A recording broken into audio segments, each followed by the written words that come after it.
Hello guys, welcome to the new episode of my channel. मैं संजीव आप लोगों के साथ। तो 2000 साल के आते आते मिठुन दा जो उनका जो ओटी फैक्ट्री है वहाँ से धीरे धीरे फिल्म में करना कम कर चुके थे और वो धीरे धीरे बंगाली फिल्म इंडस्ट्री जो उनका मतलब बंगाल जो उनका बर्थ प्लेस है वहाँ पर फिल्म करना शुरू कर रहे थे। तो अगर हम 2000, 2001, 2002 इस सब साल की बात करें तो ये सब साल में मिठुन दा बहुत सारे ऐसे बंगाली मूवीज़ किया है जो कि क्रिटिकली बहुत एक्लेम्ड हुआ है, जिनको लिए मिठुन दा के एक्टिंग को बहुत प्रेस किया गया है। उनको नेशनल अवार्ड के लिए नॉमिनेशन भी मिला है। इवन बहुत सारे ऐसे फिल्म से जिनको नेशनल अवार्ड भी मिला है। तो इस तरह के फिल्म मिठुन दा कर रहे थे, लेकिन 2003 आते आते मिठुन दा धीरे धीरे जो main stream commercial Bengali movies है वहाँ पर धीरे धीरे अपने पकड़ जमाने लगे थे। उस समय प्रोबेबली बंगाली फिल्म इंडस्ट्री अगर बोले तो उस समय जो हमारा बंगाली फिल्म इंडस्ट्री की जो मेगास्टार है मिस्टर इंडस्ट्री प्रसेनजीत चट्टोपाध्याय, उनका एक मतलब वन मैन इंडस्ट्री था। उनके अलावा कुछ नए एक्टर्स भी थे लाइक जीत और कुछ ऐसे एक्टर्स थे जो कि मूवीज़ तो कर रहे थे लाइक अभिषेक, देन चिरंजीवी चट्टोपाध्याय, तापस पाल, ऐसे कुछ एक्टर्स थे जो मूवीज़ कर रहे थे, लेकिन उनकी मूवीज़ उतनी ज़्यादा पॉपुलर नहीं हो रहा था। और एक बात ऐसा था कि प्रसेनजीत चट्टोपाध्याय पिछले एक दशक से खुद ही एक वन मैन इंडस्ट्री बने रहे थे इन बंगाली इंडस्ट्री में। तो क्या हुआ था, लोग भी अभी थोड़ा कुछ नया देखना चाहते थे, क्योंकि उनकी मूवीज़ देख देख कर मतलब एक चीज़ अगर आप लगातार देखें तो कहीं ना कहीं आपको बोरिंग लगता है। ठीक है, तो पिछले एक दशक से वो ये जो वन मैन इंडस्ट्री था मिस्टर बुम्बादा हमारा, तो उनका ये देख रहे थे, उनके मूवी देख रहे थे, तो वो लोग भी धीरे धीरे कुछ बोर फील करने लगे थे। तो ऐसे वक्त में मिठुन दा फिर से बंगाली इंडस्ट्री में काम किए थे। ये बात सच है कि मिठुन दा ने कभी भी ऐसा नहीं कि बंगाली इंडस्ट्री छोड़ दिया है। वो अपनी 80s में जब वो देश का नंबर 1 भी थे, सुपरस्टार भी थे, तब भी वो बंगाली फिल्म किया है और बंगाली ब्लॉकबस्टर मूवीज़ भी किया है लाइक त्रोई, अन्याय विचार, देन आपका स्वर्ण तृष्णा, तहादेर कथा, भाग्य देवता, ऐसे बहुत सारे मूवीज़ उस समय उन्होंने किया है। तो उन्होंने कभी भी बंगाली फिल्म इंडस्ट्री को छोड़ा नहीं था, लेकिन 2000 साल के बाद उन्होंने मतलब एक पूरा कमबैक ही किया था। मतलब वो हिंदी मूवीज़ वह कम कर रहे थे और ज़्यादातर बंगाली मूवीज़ कर रहे थे। और उस समय ज़रूरत भी था इंडस्ट्री में मिठुन दा की जैसा कोई बड़े सुपरस्टार का आना, ठीक है, जिनका पैन इंडिया में बहुत बड़ा फैन फॉलोइंग है, इज पैन इंडियन सुपरस्टार। तो उस समय एक मूवी आई थी जिनका नाम था युद्ध, बंगाली में बोले तो युद्ध, हिंदी में बोले तो वैर या युद्ध। तो ये मूवीज़ में मिठुन दा थे। मिठुन दा के साथ उस समय बंगाली न्यू कमर स्टार जीत, जो अभी बंगाल का सुपरस्टार बन गया है, बहुत बड़ा सुपरस्टार है अभी तक, लेकिन उस समय जीत पहले डेब्यू कर रहे थे। 2002 में अपने मूवी साथी के साथ डेब्यू किए थे बंगाली में। एंड वो थे, उसके साथ थे मिठुन दा one of the favourite heroine जो कि बंगाली में देवश्री एंड कोयल मल्लिक, ठीक है, ये चारों इस समय थे। और फिल्म के मुख्य लीड विलेन के तौर में थे रजत दत्तो। एंड मूवी को डायरेक्ट किया था रवि किनागी ने। मूवी का लिखे थे NK सलील, जो कि one of the mass writer था बंगाली का और one of the most underrated, क्योंकि ये जो मिठुन दा का जो दौर था, मतलब एक मिठुन दा का ही स्टार्टअप था 2003 से लेकर 2008 तक, जबकि मिठुन दा क्या बोले आपका वो जो मास दर्शकों के दिमाग में छाए हुए थे मिठुन दा, वो दौर खत्म होने से लोगों ने NK सलील का राइटिंग्स, उनकी डायलॉग्स, इसको भी लोगों ने नकारना शुरू कर दिया। नकारना नहीं बोलूँगा, क्योंकि जो नए एक्टर्स, नए डायरेक्टर्स आए इंडस्ट्री में, वो कभी NK सलील को लेकर काम करना ज़्यादा प्रेफर नहीं किए। ठीक है, तो ये एक बात है कि हम एक बहुत ही अच्छे राइटर, डायरेक्टर को हम खो दिए, राइटर, डायलॉग राइटर या स्टोरी राइटर को हम खो दिए। NK सलील, मिठुन दा की आप बोले तो उस समय की हर एक मूवी जो कि ब्लॉकबस्टर, ऑल टाइम ब्लॉकबस्टर है, लाइक तुल कलाम बोले, युद्ध बोले, MLA फटाकेस्टो, मिनिस्टर फटाकेस्टो, सब कुछ, टाइगर, सब में वो ही थे जो कि राइटर थे। और उस समय के जो मतलब बड़े बड़े मूवीज थे जो कि हिट हुए थे, ब्लॉकबस्टर हुए थे, उस सभी में NK सलील ही बतौर राइटर, डायलॉग राइटर NK सलील ही थे। लेकिन 2010 आते आते नए डायरेक्टर्स, नए प्रोड्यूसर्स ने उनको काम देना बंद कर दिया। It's very unfortunate.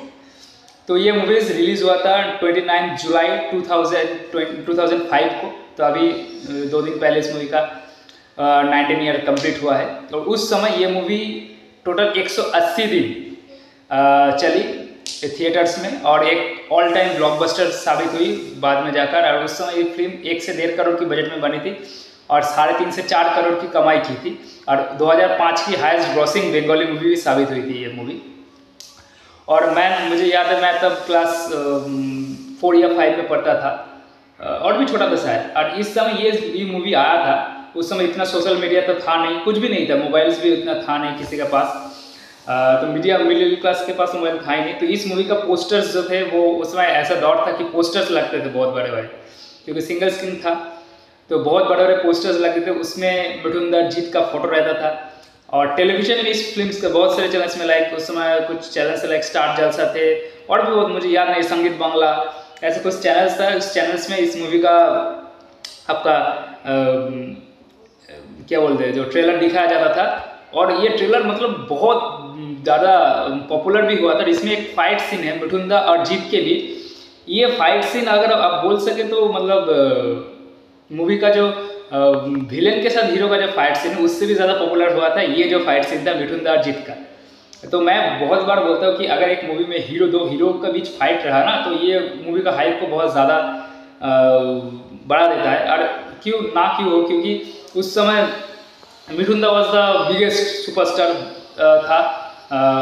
बी और सी सेक्टर्स में तो उनका क्या बोले, मतलब बहुत ही ज़्यादा लेवल पर उनका पॉपुलैरिटी था, जो पॉपुलैरिटी शायद भी इंडस्ट्री की जो बहुत बड़े बड़े सुपरस्टार्स है उनका भी नहीं था। प्लस वो बंगाली में कमबैक कर रहे थे, हिंदी फिल्म की इतना बड़ा सुपरस्टार रहने के बाद, तो उनको लेकर एक क्रेज तो था ही बंगाली ऑडियंस में। प्लस उनका जो एक चीज़ था कि जीत जो कि फिल्म साथी से एक मतलब क्या बोले चार्टबस्टर बन गए थे, जो नए ऑडियंस है उनके लिए, जो यंग ऑडियंस है उनके लिए भी एक आइकॉन बन गए थे वो जीत। तो उन दोनों को एक साथ फाइट करने देखना एक बहुत बड़ी बात थी उस समय। तो ये दोनों का फाइट इस मूवी का हाइप्स को ज़्यादा बढ़ा दिया था। और मूवी का गाना जो था, लाइक कुछ गाने ऐसे थे, तुम्हारी चोखेते चावा, किचु आशा किचु भालोबाशा एंड साधे लाओ, तापर सुरे सुरे आजे मन, ये सारे गाने उस समय मतलब उस साल की रिकॉर्ड ब्रेकिंग गाने थे। मतलब उस साल में सबसे ज़्यादा चलने वाले गाने यही थे, और आज भी ये गाने बहुत पॉपुलर है। सादर लव आज भी आप बहुत जगह में सुने हैं। और ये जो रोमांटिक ट्रैक था, लाइक तुम्हारी चोखेते चावा, सुरे सुरे आजे मन, ये बहुत पॉपुलर थे। और ये मूवी बहुत ही स्टाइलिश तरीके से शूटिंग किया गया था। इस मूवी का जो चेजिंग सीन से, मेरा कार चेजिंग का बहुत सारे सीन से, बाइक चेजिंग का बहुत सीन से, मूवी में जो मतलब जो विलेंस को जो मार रहा है मिठुन जीत एक पुलिस ऑफिसर है, उसके बावजूद मिठुन जो मार रहा है, ऐसे सीन्स को मतलब बहुत ही अच्छी तरीके से उस समय मतलब एक क्या बोले ओरिजिनल स्टोरी के ऊपर बेस करके ये मूवी बनी थी। और बहुत ही स्टाइलिश इसकी मेकिंग थी, बहुत ही फ्यूचरिस्टिक मेकिंग थी, जो कि बंगाली फिल्म इंडस्ट्री को एक नया जॉनरा को मतलब नया जॉनरा पे ले गया था ये मूवी। और ऊपर से मैंने तो बोला कि एल के सलील की जो राइटिंग्स है वो बहुत ही बढ़िया राइटिंग्स था इस मूवी की प्लॉट भी उस समय बहुत अच्छा था। अगर ऐसा नहीं कहो कि प्लॉट एकदम नया था, ऐसा नहीं था प्लॉट, लेकिन प्लॉट बहुत अच्छा था कि एक ऑनेस्ट पुलिस ऑफिसर था, वो किसी केस में फंस जाता है, फिर उसको जेल हो जाता है, देन उसका भाई आता है, और फिर भाई के साथ उसका मिठुन का जो जीत को मिठुन अपने भाई मानते थे मूवी में, तो उनके साथ मिठुन का क्लैश होता है। तो एंड में जाके क्या होता है, मिठुन विलेन को मार पाता है या जीत विलेन को मार पाता है या क्या होता है, यही था पूरा मूवी। और इस पूरी मूवीज़ की अगर आप कोरियोग्राफी की बात करें, फाइट कोरियोग्राफी की बात करें, सॉन्ग्स कोरियोग्राफी की बात करें, मूवीज़ की स्क्रीन प्ले की बात करें, कि ऐसा कोई जगह नहीं है जहाँ पर आपको लगेगा कि यार ये तो बहुत बोरिंग लग रहा है, ऐसा लगेगा नहीं। VFX उस समय के हिसाब में बहुत बढ़िया था। अभी थोड़ा देख के लगेगा कि सब सारे जगह पे नहीं, कुछ जगह पे मैं ये भी कहूँगा VFX बहुत ही अच्छा था।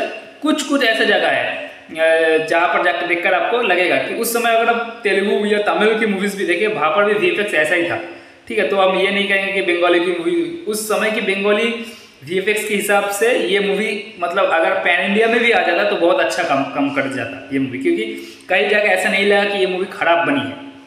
तो बहुत ही एक बेहतरीन मूवी था और one of the best movie ever made in Bengali film industry, मैं ये कहूँगा। और ऐसी मूवीज़ तो आजकल बनना ही बंद हो गया है बंगाली में, स्पेशली कहीं एक ऐसा मूवी जो हर तरह का ऑडियंस जिस मूवी को प्रेफर करेगा, ऐसी मूवी बंगाली में अभी तो बनना ही बंद किया गया।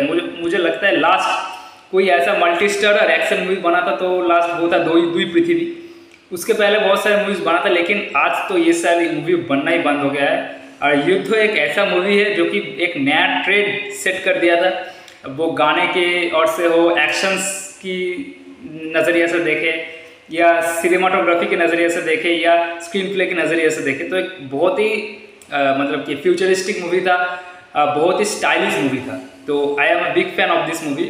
आप लोगों ने कितने ये मूवी देखा है वो ज़रूर कमेंट करके बता सकते हैं। इस मूवीज़ का बहुत सारी क्लिपिंग आपको यूट्यूब में मिल जाएगा, तो जो लोग स्पेशली हिंदी ऑडियंस में बहुत सारे लोग इस मूवी को नहीं देखे तो आप भी मूवी देख सकते हैं। तो आज की वीडियो में बस इतना ही, मुलाकात होगी फिर किसी और वीडियो में। Thank you.